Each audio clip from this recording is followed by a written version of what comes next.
बिस्मिल्लाहिर्रहमानिर्रहीम। आज हमारा जो टॉपिक है वो है कीमियाई फार्मूला लिखने का तरीका। कीमियाई फार्मूला लिखने का तरीका, ठीक हो गया। अब इसमें हम रूल्स पढ़ेंगे कि कोई कीमियाई फार्मूला जब हम लिखते हैं तो कैसे लिखते हैं। सबसे पहले हमने पढ़ा था कि एटम्स जो हैं वो आज़ाद हालत में नहीं पाए जाते, वो आपस में मिलते हैं और वो किसी तरीके से किसी के साथ एक एटम के साथ दो एटम्स मिलेंगे, कभी दो एटम्स के साथ कोई तीन एटम्स मिल जाएंगे, ठीक है। तो वो सारे का सारा जो है वो तरीका हम देखेंगे कि वो किस तरह से है, उसमें हमने कैसे लिखना है। जब एटम्स आपस में मिलेंगे तो हमने किस तरह से लिखना है, ठीक हो गया। सबसे पहला जो है वो कहता है कि दो एलिमेंट्स के सिंबल्स को इस तरतीब के साथ एक दूसरे के साथ लिखा जाता है कि पॉजिटिव आयन बाईं जानब और नेगेटिव आयन दाईं जानब। बाएं और दाएं में पहचान का तरीका मैंने उस दिन बता दिया, ठीक है जी। पॉजिटिव आयन किस जानब लिखना है, ऊपर देखो किताब पे। पॉजिटिव आयन किस जानब लिखना है,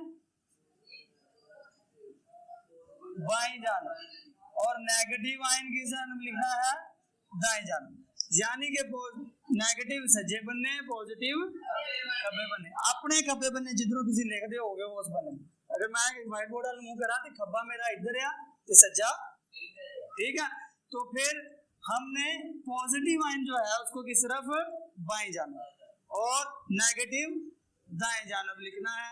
और अब क्या है, ये हमारा पहला है, ये हमारा क्या कितना असूल है जी, पहला असूल हमारा आ गया जी कि जब हम इतनी बात से आपको पता चल जाना चाहिए कि इससे बाकी बातें हम खुद बना लेंगे कि जब हम किसी भी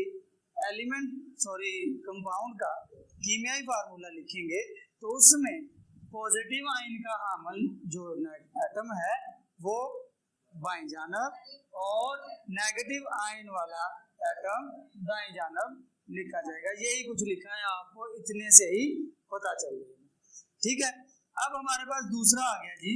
दूसरा वो कहता है कि जो इनकी वैलेंसीज हैं, जो दोनों एटम्स आपस में मिल रहे हैं उनकी वैलेंसी होती है। हर एटम की कोई ना कोई वैलेंसी होती है। तो हमने वो देखना है कि वैलेंसी क्या थी, एक एटम की दूसरे एटम के साथ मिलने की ताकत या इस्तेदाद, पढ़ा था ना, ठीक है। तो एक एटम, अगर तो मैंने कहा था अगर एक एटम तीन जो इलेक्ट्रॉन्स है वो देगा तो उसकी वैलेंसी कितनी होगी, 3।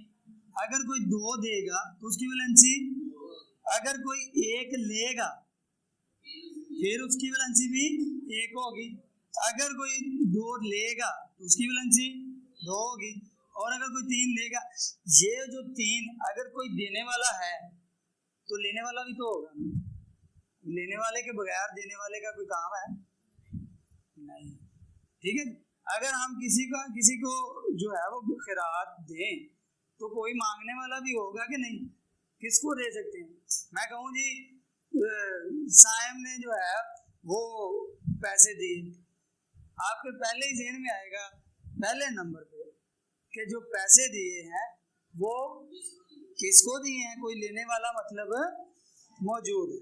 तो जब हमें पता चल गया कि कोई लेने वाला मौजूद है तो इसका मतलब है कि अगर कोई एटम जो है वो 3 उसकी वैलेंसी है, यानी वो अगर 3 इलेक्ट्रॉन्स दे रहा है तो उसके मुखालिफ सिमत में कोई एक एटम ऐसा होगा जो उसे क्या करेगा, वसूल करेगा, जो उसे क्या करेगा। अब क्या कर सकते हैं, मैंने कहा जी साइम ने जो है वो 30 रुपए दिए, चलो ये कर लेते हैं। 30 रुपये जो है वो 30 रुपये इन्हें देते किसी ने, ठीक हो गया। अब मैं कहता हूं कि किसको दिए, ये कहता है कि मैंने एक बच्चे को दिए, 2 बच्चों को दिए या 3 बच्चों को दिए, ठीक हो गया, समझ आ रही। अब अगर तो मैं कहूं इसने एक बच्चे को दिए तो अगर इसने 30 दिए, 3 रुपए कह देते हैं हम, 30 छोड़ दो कि 3 रुपए दिए इसने कहा एक ही बच्चे को मैंने 3 रुपए दे दिए, ठीक है जी। जो एक ही बच्चे को दे दिए तो फिर इसकी वैलेंसी देने की 3 है और उसकी इसने निकाल दिए और उसने ले लिए। लेकिन अब ये कहता है जी मैंने कहा अगले दिन फिर इसने 3 रुपए दिए किसी को, बाबा ये मीर होया है आजकल, है ना। अच्छा 3 रुपए दे दिए इसने, मैंने कहा जी किसको दिए? इसने कहा जी 1 रुपया मैंने अरम को दिया, 1 रुपया मैंने अबू सुफियान को दिया और 1 रुपया मैंने एहतिशाम को दिया। ठीक हो गया? ਹੁਣ ਤੁਸੀਂ ਇਹਨਾਂ ਦੇ ਖਰਚੇ ਨਾ ਤੁਰ ਕੇ ਹੋਏ ਨਾ पैसे ਨੂੰ पहले सुन लो ਗੱਲ। अच्छा अब ये वाला जो है इस साइम ने जो दिए हैं किस किस को? अरहम को और अबू सुफियान को और उसके बाद कौन सी? एहतिशाम। अच्छा एहतिशाम को दिए। अब अगर मैं देखूं, मैं कहता हूं कि इसने तो 3 दिए हैं तो इसकी वैलेंसी कितनी है? लेकिन अरहम की वैलेंसी कितनी है? 1 लिया उसने, चाहे इसने 3 दिए हैं लेकिन उसमें से उसकी जेब में कितने गए हैं? ठीक है ना। तो उसके बाद अबू सुफियान की जेब में भी 1 गया और एहतिशाम की जेब में भी। ਇਹਦਾ मतलब आ कि ਲੱਖਾਂ ਰੁਪਏ ਹੁਣ ਫੈਕਟਰੀ ਵਾਲੇ ਜਦੋਂ ਪੈਸੇ ਦਿੰਦੇ ਤਨਖਾਹਾਂ ਦਿੰਦੇ ਆ ਤੇ ਕਿੰਨੇ ਬੰਦਿਆਂ ਨੂੰ ਦਿੰਦੇ ਆ?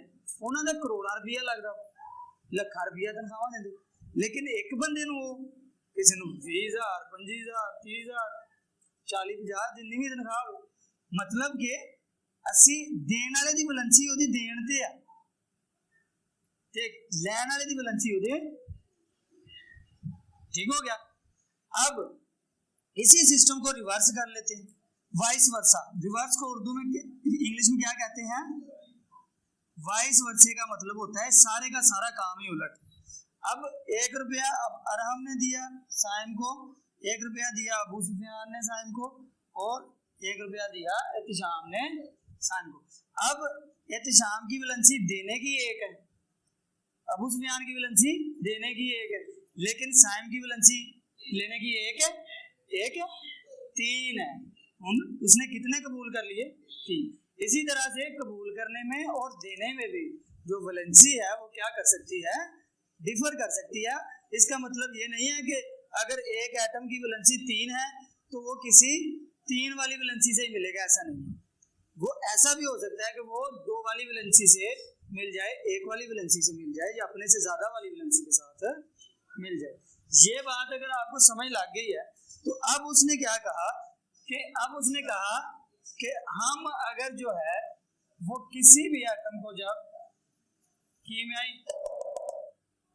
कीमियाई फार्मूले के साथ लिखें तो हम उसकी वैलेंसी जो है अगर आपस में कैल्शियम और क्लोराइड मिलें तो ये क्या करेंगे, इनके ऊपर कैल्शियम दूसरे ग्रुप का एलिमेंट है और इस पर ये 2 इलेक्ट्रॉन जो है दे सकता है, देने का जो है वो इस्तेदाद या ताकत रखता है, लेकिन क्लोरीन जो है वो 1 एटम ही लेने की ताकत रखती है।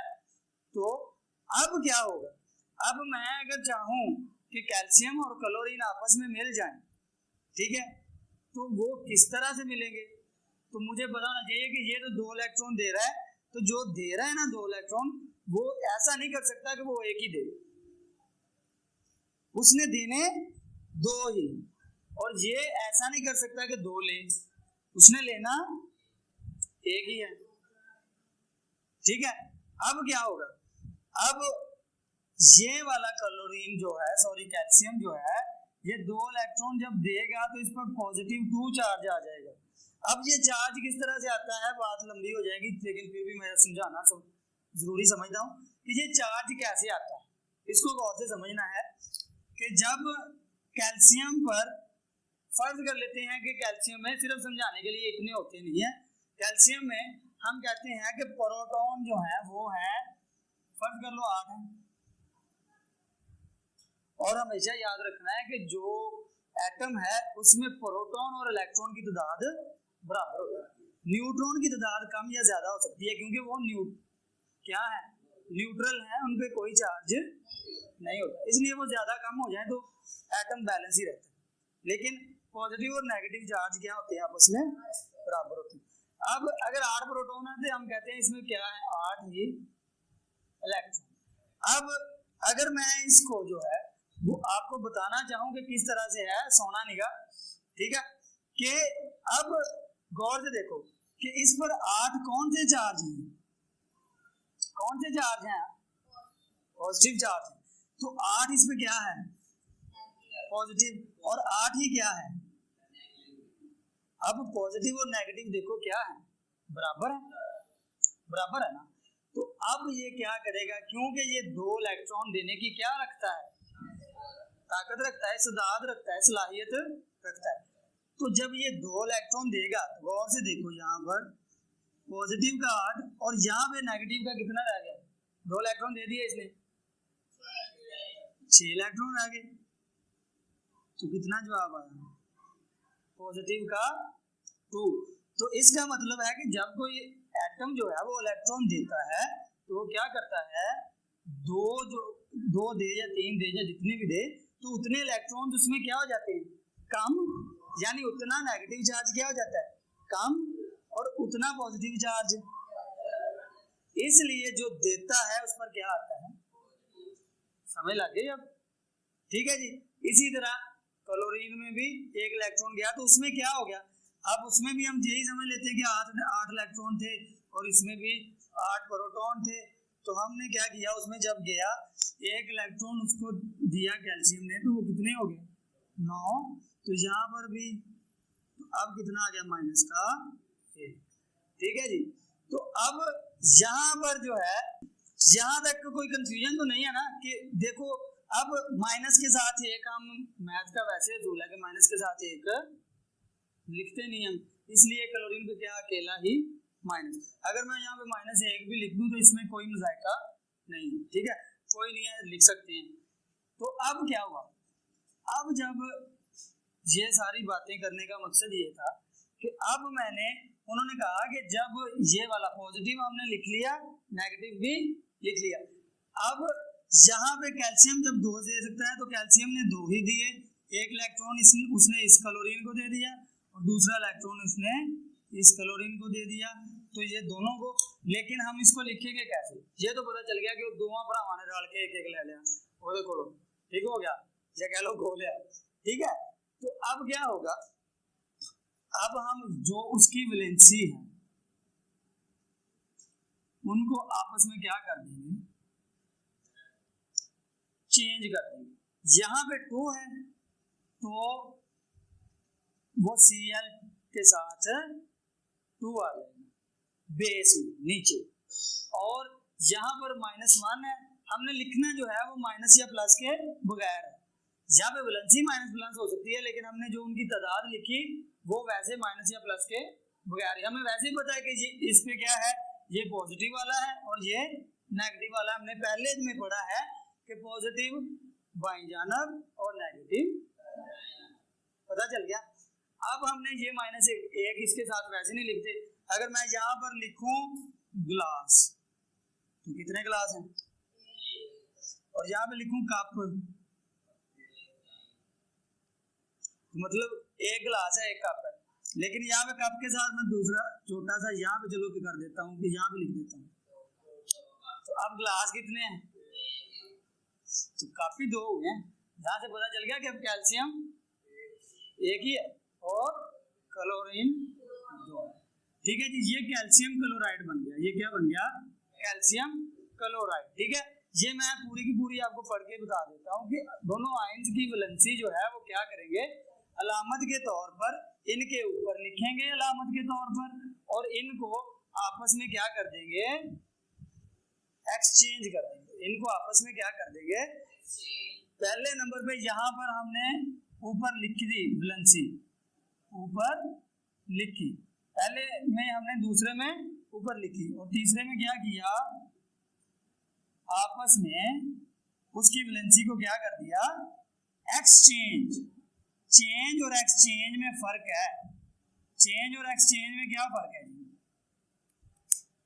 ठीक है। चेंज जो है वो है तब्दील करना, चेंज जो है वो क्या है, तब्दील करना। जैसे कि मैं यहाँ पे 2 नहीं मैं 3 लिख दूं, तो ये मैंने क्या किया, चेंज कर दिया, ठीक हो गया। तो अगर मैं यहाँ पे जो है वो 2 लिखा हुआ है, तो उसकी जगह पे यहाँ पे 2 लिख दूं, और यहाँ पे 1 लिखा हुआ है तो इसकी जगह पे 1 लिख दूं, तो ये इनको आपस में मैंने क्या किया, एक्सचेंज। एक्सचेंज का याद रखना है कि एक्सचेंज 2 चीजें आपस में हो सकती हैं, एक चीज नहीं, चेंज तो एक चीज भी हो सकती है, ठीक है ना। अच्छा, अब ये आपस में क्या किया, जैसे ही एक्सचेंज किया तो उसको कैसे लिख लिया, ऐसे लिख लिया। अब जो है चौथा नंबर हमारे पास आ गया कि अगर वैलेंसीज एक जैसी हो। अब मैं कोई ऐसी मिसाल देता हूं आपको कि यहां पर किसकी मिसाल दूं, जो NaCl ले। अब क्या है, Na के ऊपर भी 1 और Cl के ऊपर भी, मतलब Na की वैलेंसी 1 है, ये 1 इलेक्ट्रॉन देने की ताकत रखता है, ये 1 इलेक्ट्रॉन है। तो इनको आपस में जब किया तो क्या लिख दिया, Na, इसके साथ भी 1 लिख दिया, इसके साथ भी 1, तो हम लिखते नहीं है NaCl, वो कप ग्लास वाली एग्जांपल से हमें वैसे ही पता चल, ठीक हो गया। अब ऐसा भी हो सकता है कि जो है वो ज्यादा हो, क्या कहते हैं कि एटम्स जो है वो ज्यादा हो। अगर हम ये पता चल गया कि जब वैलेंसी एक जैसी होगी तो हम क्या करेंगे, वैलेंसी एक जैसी होगी तो हम क्या करेंगे, आपस में उसको कैंसिल कर देंगे, कुछ भी नहीं लिखेंगे। और अगर एक जैसी नहीं होगी तो फिर इधर लिख देंगे और इसकी इधर लिख देंगे, ठीक हो गया। एक और मिसाल मैं देता हूं आपको, एक है सिलिकॉन। सिलिकॉन चौथे ग्रुप का है और ये 4 इलेक्ट्रॉन क्या कर सकता है, दे सकता है, ठीक है जी। तो और जो ऑक्सीजन है वो क्या करता है, ये 6ठे ग्रुप का है और ये 2 इलेक्ट्रॉन ले सकता है, 2 इलेक्ट्रॉन ले सकता है। तो अब जो है वो जब इसने 4 इलेक्ट्रॉन दिए, ठीक है, सिलिकॉन ने, ठीक है, तो फिर सिलिकॉन, अब सिलिकॉन थोड़ा सा और तरह का हो जाएगा। मैं आपको आपके जो आपने पढ़ा है उसकी मिसाल देता हूँ। कार्बन, कार्बन और सिलिकॉन दोनों ही क्या है, एक ही ग्रुप के हैं, ठीक है, ये भी चौथे का है और ये भी चौथे का है, ठीक हो गया। अब देखो मैंने क्या किया कि इसको जब हमने कहा कि वैलेंसी आपस में क्या कर देंगे, चेंज कर देंगे, इसकी यहाँ पे आ जाएगी और इसकी, अब हमने क्या किया कि ये वाला जो है इसको उठा के लिख दिया यहाँ पे और इसको उठा के लिख दिया, एक्सचेंज कर दिया, वेरी गुड। जब हमने एक्सचेंज किया तो यहाँ पे क्या आ गया, C2O, ऐसे लिखा था कार्बन डाइऑक्साइड, ऐसे ऐसे नहीं लिखा होता, क्या लिखा होता है, CO2। अब इनके देखो ये निस्बत है ना, तो 2 और 4, 2 एक बार और 2 दो बार, अगर एक जैसे टेबल पे कटते होंगे तो क्या हो जाएंगे, ये कट जाएंगे। तो अब CO क्या बन गया, समझ लगी कि किस तरह से ये एक जैसी वैलेंसी से आपस में कैंसिल होंगे, ठीक है जी। तो अब मेरा ख्याल है कि आपको यहाँ तक समझ लग गई होगी। तो इसके बाद उसने कहा कि अगर हमारे पास रेडिकल्स आ जाएं, चौथा वाला जो है, चौथा वाला तो हमने ये कर लिया कि वैलेंसीज जो हैं वो क्या हो जाएं, अगर एक जैसी होंगी तो क्या होंगी, होंगी तो कैंसिल हो जाएंगी, और अगर जो है एक टेबल पे कटती भी होंगी तो कट जाएंगी। ये लिखा हुआ नहीं है वहां पे, कैंसिल वाला याद रख लो, यही बड़ा है आपके लिए, ठीक हो गया। अब उसने कहा कि इसी का जो 5वां है कि अगर कोई आयन जिसे रेडिकल कहते हैं, रेडिकल क्या है, 5वां हमारे पास आ गया कि कहता है कोई आयन है ऐसा जिसको हम रेडिकल कहते हैं। रेडिकल क्या है जी, रेडिकल वो होता है, हमने पीछे इसकी डेफिनेशन पढ़ी थी कि radical is a group of atoms, एक एटम नहीं, एटम्स का ग्रुप, 2 हो सकते हैं एटम, 3 हो सकते हैं, 4 हो सकते हैं। तो ये उन पर अगर पॉजिटिव, मुकम्मल पर पॉजिटिव या नेगेटिव चार्ज हो तो उसको क्या कहते हैं, रेडिकल कहते हैं।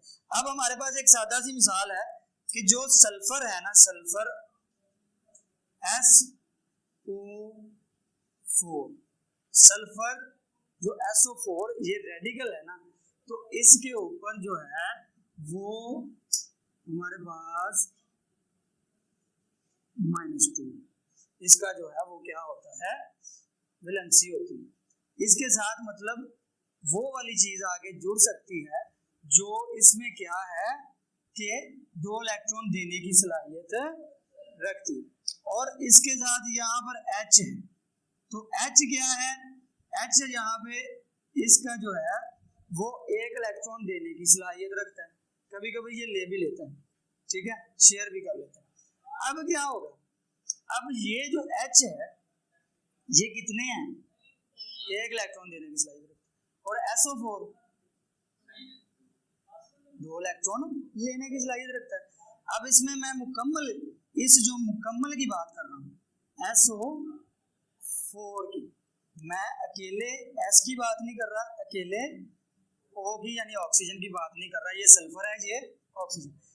ऑक्सीजन हमने पिछली मिसाल में भी देखा था कि कितने जो इलेक्ट्रॉन्स हैं वो ले सकता है, 2 इलेक्ट्रॉन ले सकता है, ठीक है। तो इसमें तो ऑक्सीजन की बात नहीं कर रहे हैं।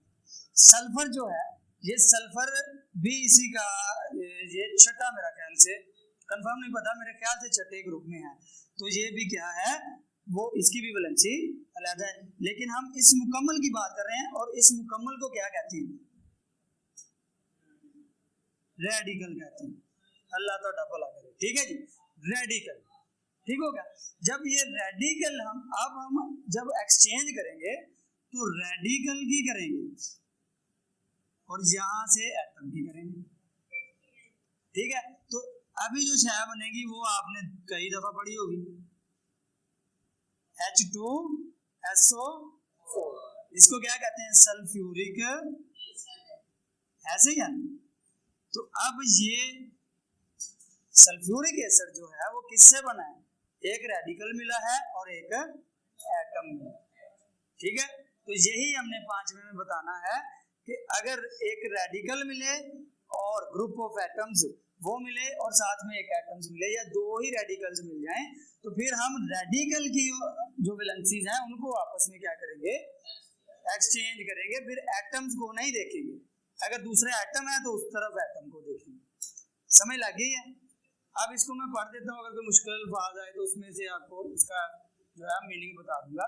कहता है अगर कोई आयन जैसे कि जिसे रेडिकल कहते हैं 2 या 2 से ज्यादा एटम्स पर मुश्तमिल हो, 2 या 2 से ज्यादा एटम्स पर मुश्तमिल चीज को रेडिकल कहते हैं, अगर उस पर पॉजिटिव या नेगेटिव चार्ज हो तो, ठीक है। तो वो जैसे उसने यहाँ पे दिया हुआ है SO4 और PO4, ठीक हो गया, फास्फेट का और सल्फर का, सल्फेट और फास्फेट है, ठीक है।